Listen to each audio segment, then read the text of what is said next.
안녕하십니까. 부산 평화방송 장재명 신부의 어서가리 오늘 37번째 시간입니다. 오늘의 질문입니다. 우리는 왜 부활절을 기념하나요? 유캐프렌즈는 이렇게 대답합니다. 예수님을 사랑하던 이들은 무덤으로 달려갔어요. 하지만 무덤은 텅 비어 있었어요. 그곳에 온 여인들은 누군가가 예수님의 시신을 훔쳐갔다고 생각했죠. 하지만 누군가가 시신을 훔쳐간 것이 아니라 예수님이 죽음을 이기시고 부활하셨던 것이었어요. 예전에 제자들에게 말씀하셨던 것처럼 말이에요. 예수님의 부활은 보아라, 내가 다시 살아났다 라고 하면서 모든 사람들 앞에 화려하게 예수님이 나타나신 그런 사건이 아니었습니다. 오히려 내복음서는 예수님의 부활을 무덤이 비어있는 사건으로 전해주고 있습니다. 주간 첫날 이른 아침, 아직도 어두울 때에 마리아 막달레나가 예수님의 무덤에 가서 보니 무덤을 막았던 돌이 치워져 있었습니다. 그래서 마리아 막달레나는 제자들이 있는 곳으로 달려가서 그 사실을 알렸습니다. 그러자 베드로와 요한이 무덤으로 달려갔습니다. 그들이 들어가 보니 예수님의 시신을 쌌던 아마포가 놓여 있고 얼굴을 쌌던 수건이 따로 한 곳에 개켜져 있었습니다. 이것을 본 제자들은 예수님이 다시 살아나셨다는 것을 알고 믿게 되었습니다. 예수님께서는 되살아나신 다음에 당신을 죽음으로 내몰았던 수석사제들과 바리사이들, 율법학자들, 로마 제국 군사들, 빌라도에게 나타나시지 않고 하느님께서 미리 증인으로 선택하신 사람들에게만 나타나셨습니다. 우리의 생각 같아서는 예수님을 조롱하고 모욕을 주고 죽음에 이르게 했던 사람들에게 버젓이 다시 나타나서 그들의 생각이 잘못되었음을 직접 알려주는 게 맞는데 하느님의 계획은 우리의 생각과는 완전히 달랐습니다. 그리스도교 신앙의 핵심은 부활 신앙입니다. 우리는 2000년 전 이 세상을 살았던 한 인간 예수가 십자가에 못 박혀 죽었다가 사흘 만에 다시 살아났다는 것을 믿습니다. 그리고 예수님의 부활로 우리도 죽었다가 다시 살아나리라는 것을 믿습니다.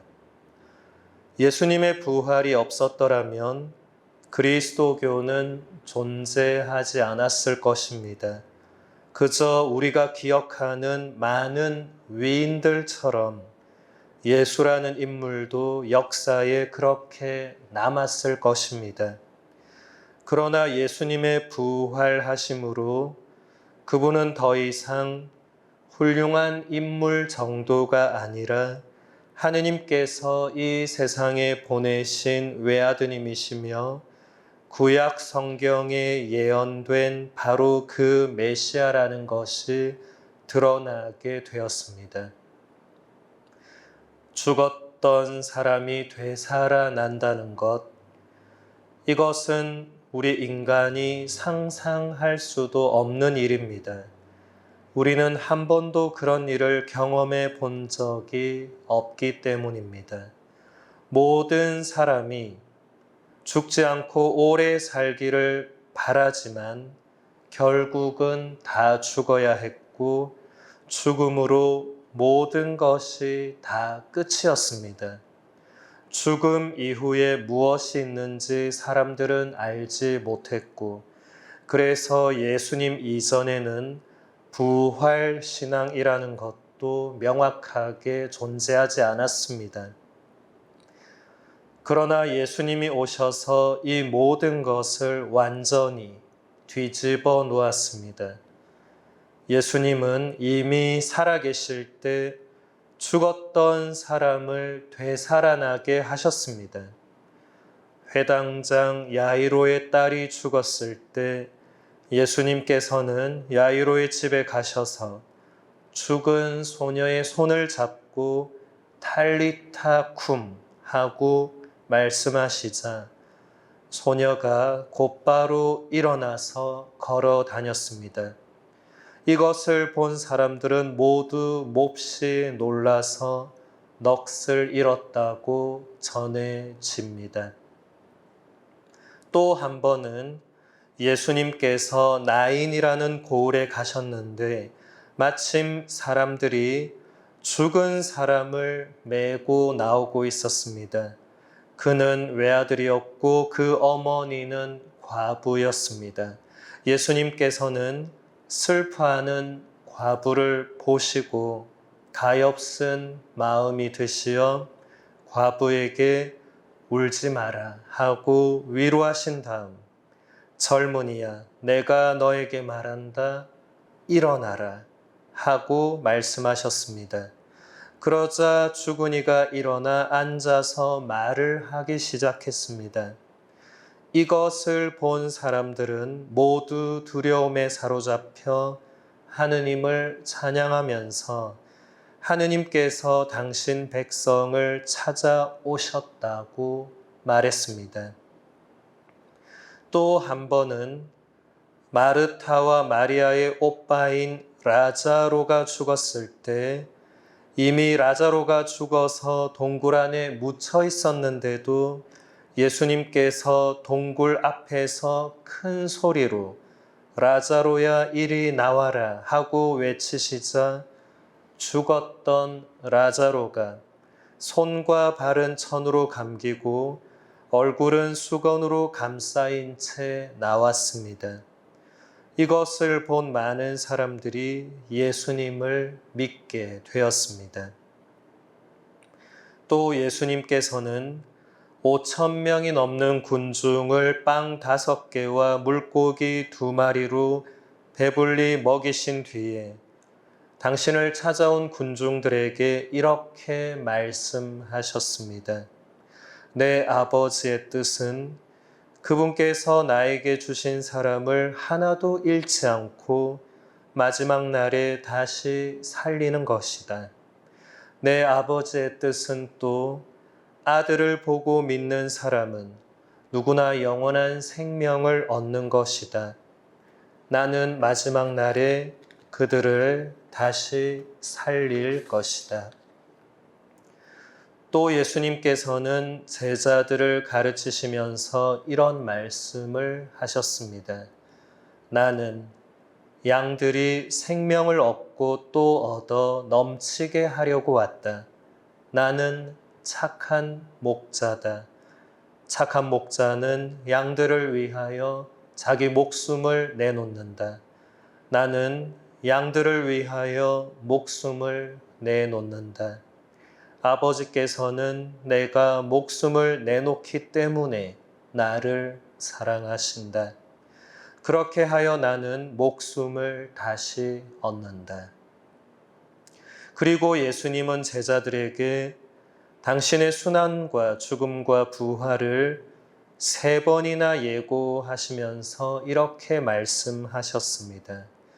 이제 사람의 아들에 관하여 예언자들이 기록한 모든 일이 이루어질 것이다. 사람의 아들은 다른 민족 사람들에게 넘겨질 터인데 그들은 사람의 아들을 조롱하고 모욕하며 침뱉을 것이다. 또 채찍질하고 나서 그를 죽일 것이다. 그러나 사람의 아들은 사흘 만에 다시 살아날 것이다. 하지만 제자들은 예수님의 이 말씀들 가운데에서 아무것도 그 당시에는 깨닫지 못했습니다. 라자로를 살리시기 전에 예수님께서는 마르타에게 이런 말씀을 하셨습니다. 나는 부활이요 생명이다. 나를 믿는 사람은 죽더라도 살고 또 살아서 나를 믿는 모든 사람은 영원히 죽지 않을 것이다. 너는 이것을 믿느냐? 그러자 마르타가 이렇게 대답했습니다. 예, 주님. 저는 주님께서 이 세상에 오시기로 되어 있는 메시아시며 하느님의 아드님이심을 믿습니다. 마르타의 이 고백이 모든 그리스도인의 고백이 되어야 할 것입니다. 우리가 예수님의 부활을 온전히 믿음으로 고백할 때에만 그분의 부활이 우리에게 정말 기쁜 소식이 될 것이며 우리 자신의 부활에 대한 믿음과 확신도 생겨나게 될 것입니다. 오늘 교리는 여기서 마치겠습니다. 감사합니다.